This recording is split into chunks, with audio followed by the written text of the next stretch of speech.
diaphragm is a dome-shaped sheet of skeletal muscle that divides the thoracic cavity from the abdominal cavity.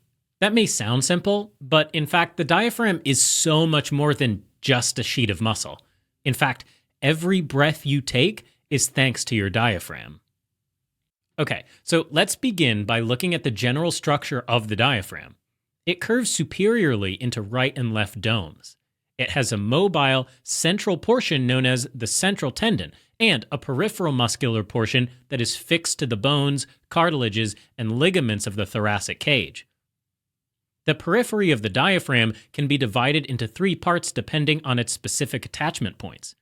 The sternal part attaches to the posterior aspect of the xiphoid process.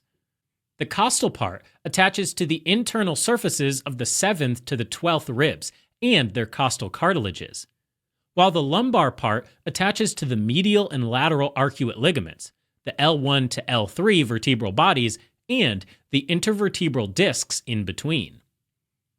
Now, the diaphragm is the chief muscle for inspiration, meaning that when it contracts, it helps us breathe in.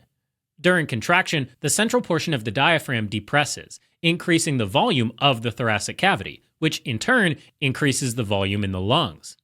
This makes the intrapulmonary pressure fall below the atmospheric pressure, creating a partial vacuum that allows fresh air to be sucked in.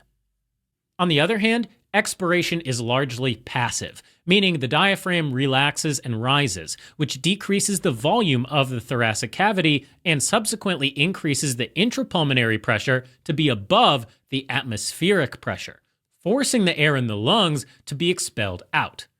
The diaphragm also helps with circulation.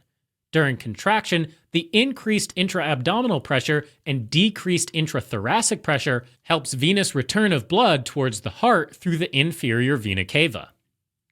In order to properly perform its functions, the diaphragm is attached to surrounding structures by various ligaments and muscular crura. First up, the medial and lateral arcuate ligaments.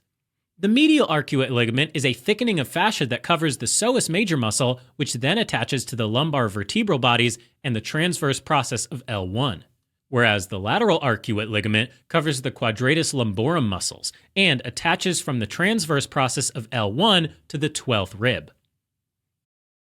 Next are the crura, which are musculotendinous bands that attach to the anterior portion of the vertebral bodies. The right crus is larger and longer, and it typically arises from the L1 to L3 vertebrae, while the shorter left crus typically arises from the L1 to L2 vertebrae. Lastly, the fibrous median arcuate ligament is formed where the right and left crura join in the midline approximately at the level of the T12 vertebra. The diaphragm also has three major apertures, which give passage to the structures running between the thoracic and the abdominal cavities. These include the caval opening, which is located in the central tendon of the diaphragm, slightly to the right of the median plane. The caval opening is located at the level of the T8 vertebra. It serves as a passageway for the inferior vena cava, plus the terminal branches of the right phrenic nerve. Next is the esophageal hiatus, which is located in the right crus of the diaphragm at the level of the T10 vertebra. The esophageal hiatus transmits the esophagus, the esophageal branches of the left gastric vessels, and both the anterior and posterior vagal trunks. The third major opening is the aortic hiatus, which is actually posterior to the diaphragm, located at the level of the T12 vertebra. It is located between the left and right crura, posterior to the median arcuate ligament. The aortic hiatus allows passage for the descending aorta, the azygous and hemiazygous veins, and the thoracic duct. All right, now for a quick break. Can you recall the diaphragmatic apertures at the level of T8, T10, and T12? Now, let's talk about blood supply. The superior surface of the diaphragm is supplied by the pericardiac phrenic artery and musculophrenic artery, which are branches of the internal thoracic artery, and the superior phrenic arteries, which are branches of the thoracic aorta just superior to the aortic hiatus. Its inferior surface is supplied by the inferior phrenic arteries, which arise from the abdominal aorta.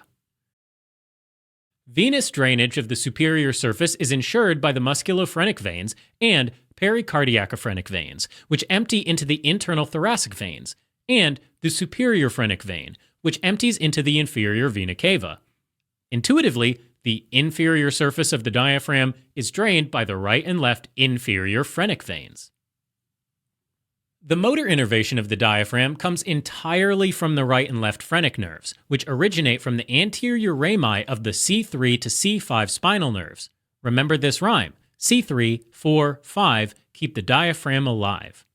Sensory innervation for the central part of the diaphragm is also ensured by the phrenic nerves, while the peripheral part is innervated by the T5 to T11 intercostal nerves and subcostal nerves. The lymphatic drainage of the superior surface of the diaphragm is to the anterior diaphragmatic lymph nodes and posterior diaphragmatic lymph nodes, which then drain into the peristernal, posterior mediastinal, and phrenic lymph nodes. The lymphatic drainage of the inferior surface of the diaphragm is to the anterior diaphragmatic, phrenic, and superior lumbar lymph nodes. Alright, as a quick recap, the diaphragm is a dome-shaped skeletal muscle found between the thoracic and the abdominal cavities, which serves as the chief muscle of inspiration. It also allows passage of important structures between the thorax and the abdomen through its three apertures, which are the caval opening, the esophageal hiatus, and the aortic hiatus. Its superior surface is supplied by the superior phrenic arteries, which are branches of the thoracic aorta, and the pericardiacophrenic and musculophrenic arteries, which are branches of the internal thoracic artery. The inferior surface of the diaphragm receives blood supply from the inferior phrenic arteries, which are branches of the abdominal aorta. Venous drainage of the superior surface is ensured by the musculophrenic and pericardiacophrenic veins, which empty into the internal thoracic veins, and the superior phrenic vein that empties into the inferior vena cava. Venous drainage of the inferior surface is ensured by the right and left inferior phrenic veins. Finally, its motor innervation is provided by the right and left phrenic nerves.